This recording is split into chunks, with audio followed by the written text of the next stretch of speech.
எல்லாருக்கும் வணக்கம். நம்ம அழகே அழகு சீரியலில் கோமதி நம்ம சுரேஷையும் அழகுமதியையும் குன்னக்குடி அவங்க வீட்டுக்கு விருந்துக்குன்னு கூட்டிகிட்டு போகிறாங்க. விருந்துக்கு போன இடத்துல கதிரை சுரேஷ் அடையாளம் கண்டுபிடிச்சிடுறாரு. சுரேஷுக்கும் கதிருக்கும் இடையில இருக்கிற ரகசியம் வெளியே வரப்போகுதா, முத்துவேலுக்கு தான் ஆப்ரேஷன் நடந்துச்சா அப்படிங்கிற விஷயம் எல்லாருக்கும் தெரிய போகுதா? தெரிஞ்சுக்கிறதுக்கு முன்னாடி இந்த வீடியோக்கு ஒரு லைக் போட்டுக்கோங்க. ஸோ பார்த்தீங்கன்னா ராஜி ஐபிஎஸ் எக்ஸாம் எழுதுறதுக்காக சென்னைக்கு வந்து ஐபிஎஸ் எக்ஸாம் முடிஞ்சதுக்கப்புறம் நம்ம அழகே அழகு குடும்பத்தோட ரெசார்ட்டு, பீச்சு, குலதெய்வம் கோயில், விருந்து அப்படின்னு எல்லாத்தையும் என்ஜாய் பண்ணிவிட்டு இப்போ குன்னக்குடிக்கு கிளம்புறாங்க.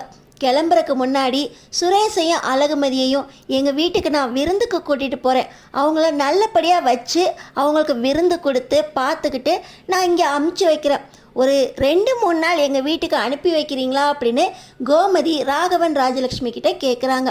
பார்த்திங்கன்னா இந்த ராகவனுக்கும் ராஜலக்ஷ்மிக்கும் விருந்துக்குன்னு இப்போ தான் உங்கள் வீட்டுக்கு கூப்பிட்றீங்க, கல்யாணம் ஆனதுலேருந்து இவ பிறந்த வீட்டில் கூட மறு வீட்டு விருந்துக்குன்னு கூப்பிடல, தங்கராஜ் மாப்பிள்ளை கூட பிறந்த வீட்டில் கூப்பிட்டதுக்கப்புறம் தான் எல்லோரும் கூப்பிடணும் அப்படின்னு சொல்லியிருக்காரு. அதை மீறி நான் உங்கள் வீட்டுக்கு எப்படி விருந்துக்கு அனுப்பி வைக்கிறது அப்படின்னு கோமதி கிட்ட ராகவன் மறுக்கிறாரு. ஆனால் கோமதி 2 பிள்ளைகளுக்கும் திடுதிப்புன்னு கல்யாணம் பண்ணி வச்சிட்டீங்க, 2 பிள்ளைகளும் வருத்தத்தோட கல்யாணத்துக்கு ஒத்துக்கிட்டாலும் இது வரைக்கும் இன்னும் மூஞ்சி கூட கொடுத்து பேச மாட்டேங்குதுங்க. அதுங்களை இப்படி விருந்து கிருந்து தேனிலவு அப்படின்னு கூட்டிகிட்டு போய் பேச கீச வச்சா தானே அதுங்க 2குள்ளையும் கொஞ்சம் ஒத்து வரும், வாழ்க்கையில் அதுங்களும் சந்தோஷமாக இருக்க வேண்டாமா? நான் எங்கள் ஊருக்கு கூட்டிகிட்டு போகிறேன், அங்கே இருக்க சூழ்நிலை மாறிச்சுன்னா இது 2க்கும் கொஞ்சம் தனிமை கிடச்சி 2 ஒருத்தர் புரிஞ்சுக்குங்கள்ல, நான் எங்கள் குன்னக்குடிக்கு கூட்டிகிட்டு போகிறேன் அப்படின்னு கோமதி கேட்குறாங்க. பார்த்திங்கன்னா ராஜலக்ஷ்மி, நீங்கள் கூட்டிகிட்டு போயிட்டீங்கன்னா அவள் காலேஜுக்கு போகணும்பாலே, இங்கேயே காலேஜுக்கு போயிட்டு வந்ததுக்கப்புறம் தான் வேலையை பார்ப்பேன்னு கிச்சனுக்குள்ளே நுழைஞ்சிக்கிட்டு இருக்கா அப்படின்னு சொல்கிறாங்க. அதெல்லாம் ஒன்றும் இல்லை, செமஸ்டர் முடிஞ்சிருச்சுன்னு நேற்று தான் அந்த பிள்ளை சொன்னிச்சு, இவனுக்கு கூட 2 நாள் லீவு கேட்டால் கொடுத்துருவாங்கன்னு நேற்று பாக்கியராஜ் கூட பேசிக்கிட்டு இருந்துச்சு. எனக்காக அந்த பிள்ளைங்கள என் கூட விருந்துக்கு அனுப்பி வைங்க, அந்த பிள்ளைங்கள்ட்ட லீவ் எடுக்கிறத பற்றி நான் பேசுகிறேன் அப்படின்னு கோமதி சொல்ல, பார்த்திங்கன்னா நம்ம அழகு மலருக்கு அவ்வளோ சந்தோஷம். அழகுமதியும் சுரேஷும் வாழ்க்கையில் ஒன்று சேர்ந்தா அதை விட அதிகமாக சந்தோஷப்படுறது மலராக தான் இருப்பாங்க. அதனால் மலர், நான் மதிக்கிட்ட பேசுகிறேன், செமஸ்டர் முடிஞ்சிருச்சுன்னு சொன்னிச்சு, 2-3 நாள் தானே போயிட்டு வரட்டுமே அப்படின்னு நம்ம மலர் சொல்ல, ராஜலக்ஷ்மி நீ எல்லா வேலையும் பார்த்துக்கிற, அதனால் அனுப்பி வைக்கிறேன் அப்படின்னு சொல்லிடுறாங்க. ராகவன் கூட அதுங்களுக்கு லீவ் கிடைக்கும்னா கூட்டிகிட்டு போங்க அப்படின்னு சொல்லிடுறாங்க. நம்ம கோமதியும் சுரேஷையும் அழகுமதியையும் மனசுக்குள்ளே சம்மதிக்க வச்சு பேக் பண்ணுங்க, எங்கள் வீட்டுக்கு போகலாம், குன்னக்குடியில் உங்களை நான் நல்லா ஜம்முன்னு பார்த்துக்கிறேன் அப்படின்னு சொல்லி குன்னக்குடிக்கு சுரேஷையும் அழகுமதியையும் விருந்துக்குன்னு கூட்டிகிட்டு போகிறாங்க. இன்னொரு பக்கம் பார்த்திங்கன்னா முத்துவேலுக்கு ஆப்ரேஷன் முடிஞ்சிருச்சு. அவருக்கு அடுத்தடுத்து செய்ய வேண்டிய ஒவ்வொரு ட்ரீட்மெண்ட்டும் வரிசையாக நடந்துக்கிட்டு இருக்கு.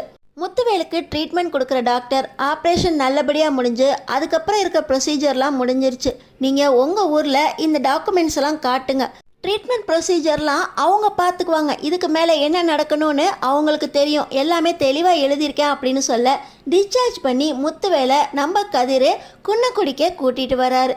இதே நேரத்தில் தான் கோமதியும் நம்ம அழகுமதியையும் சுரேஷையும் விருந்துக்குன்னு வீட்டுக்கு கூட்டிகிட்டு வராங்க. பாண்டியனுக்கு ஃபோனை பண்ணி நம்ம வீட்டுக்கு ஒரு புது ஜோடியை கூட்டிகிட்டு வரேன், அவங்கள நம்ம நல்லா பார்த்துக்கணுங்க அப்படின்னு சந்தோஷமாக பஸ்ஸில் வரும்போதே ஃபோன் பேசிக்கிட்டே கூட்டிகிட்டு வராங்க. இங்கே சுரேஷும் அழகுமதியும் பஸ்ஸில் வரும்போது பக்கத்தில் உட்காந்துருக்காங்களே தவிர ஒருத்தருக்கு ஒருத்தர் என்ன பேசுறதுன்னு தெரியாமல் தான் உட்காந்துருக்காங்க. ஒரு பக்கம் முத்துவேலும் கதிரும் காரில் குன்னக்குடி வந்துட்டாங்க.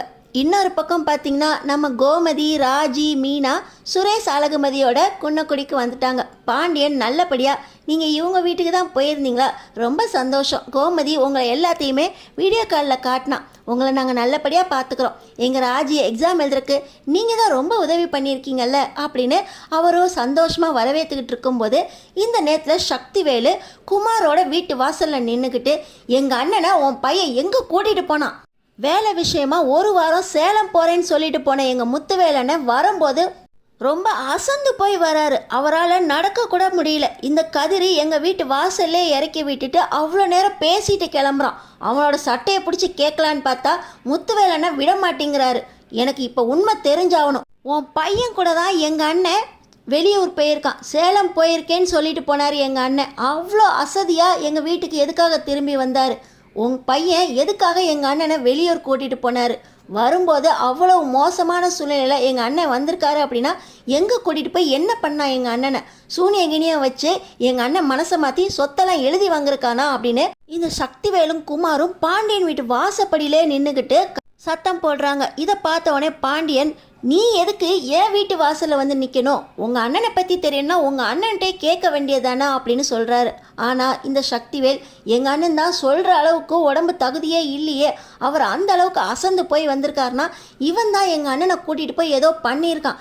எங்கள் அண்ணன் எதை கேட்டாலும் வேலை விஷயமா போயிருக்கேன்னு தான் சொல்கிறாரே தவிர ஒன்றுமே சொல்ல மாட்டாரு. எங்கள் அண்ணனோட அக்கௌண்ட்லேருந்து 10 லட்சம் ரூபாய் உன் பையனோட அக்கௌண்ட்டுக்கு ட்ரான்ஸ்ஃபர் ஆகிருக்கு. இதெல்லாம் உன் பையன் சொன்னானா? உன் பையன் எங்கே போனான்னு கேட்டியா நீ அப்படின்னு இந்த சக்திவேல் சத்தம் போடுறாரு. அது மட்டும் இல்லை, இந்த கதிர் தான் எங்கள் அண்ணனை காரில் கூட்டிகிட்டு போகிறத நானும் என் பிள்ளையும் பார்த்தோம்.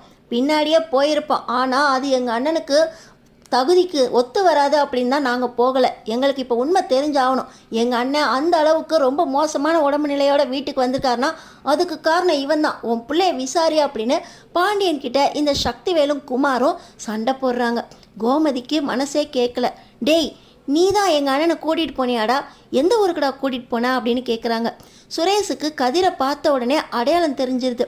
எல்லாரும் தீம் பார்க் போயிட்டு செந்திலோட திரும்பி வந்தப்போ செந்திலை மறுபடியும் பஸ் ஸ்டாண்டில் இறக்கி விடுறதுக்காக சுரேஷ் போயிட்டு ரிட்டன் வந்தப்போ கதிரை தான் ஒரு ஆக்சிடெண்ட்டில் மீட் பண்ணார். கதிர் என்ன சொன்னார்? என்னோட மாமனாருக்கு கேன்சர் ஆப்ரேஷன் முடிஞ்சு ஆஸ்பத்திரியில் இருக்கார், ஆஸ்பத்திரியில் யாருமே கூட இல்லை அப்படின்னு டாக்டர்ஸ் ஃபோன் பண்ணாங்க, அதனால தான் அவசரமாக போயிட்டுருக்கேன் அப்படின்னு சொன்னார்ல. இதுதான் இப்போ நம்ம சுரேஷுக்கு ஞாபகம் வருது.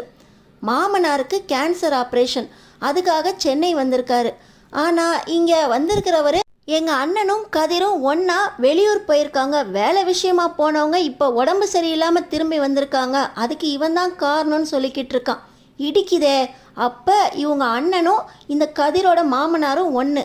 இவங்க மாமனாருக்கு கேன்சர் ஆப்ரேஷன் பண்ணியிருக்காங்க. அப்போ யாருக்குமே தெரியாமல் இந்த கதிர் உதவி செஞ்சுட்டு இப்போ ஒன்றுமே தெரியாத மாதிரி வீட்லேயும் இறக்கி விட்டுட்டு இங்கே வந்து நிற்கிறாரு. இந்த விஷயம் யாருக்குமே தெரியாதா அப்படின்னு சுரேஷுக்கு எல்லாமே புரிஞ்சு போயிடுது. இப்போ பார்த்தீங்கன்னா பாண்டியன் சக்திவேல் கிட்ட, நீ என் பையனை பற்றி பேசிக்கிட்டு இருக்க ஞாபகம் வச்சுக்கோ, என் பையன் எனக்கு தெரியாமல் எந்த ஒரு விஷயத்தையும் செய்ய மாட்டான் அப்படின்னு சொல்ல, உன் பையன்கிட்டே கேளு, எங்கள் அண்ணனை காரில் எங்கே கூட்டிகிட்டு போனான்னு கேளு அப்படின்னு சக்திவேல் ரொம்ப ஸ்ட்ராங்காக சொல்ல, எந்த ஊருக்குடா போயிட்டு வந்தா அப்படின்னு கதிர்கிட்ட விசாரிக்கிறாங்க.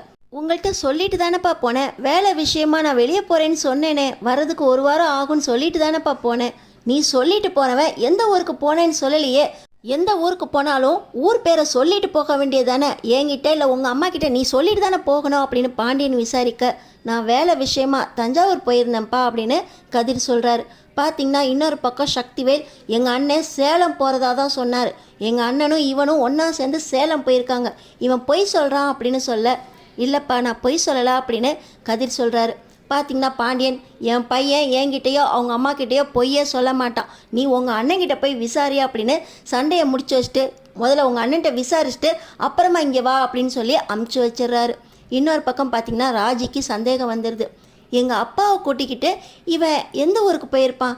நான் இவனை சென்னையில் பார்த்தேன், அப்போ சேலம்னு சொன்னான், ஃபோன் பேசினப்ப தஞ்சாவூர்னு சொன்னான், இப்படி மாற்றி மாற்றி இவன் ஏன் பொய் பேசுகிறான்?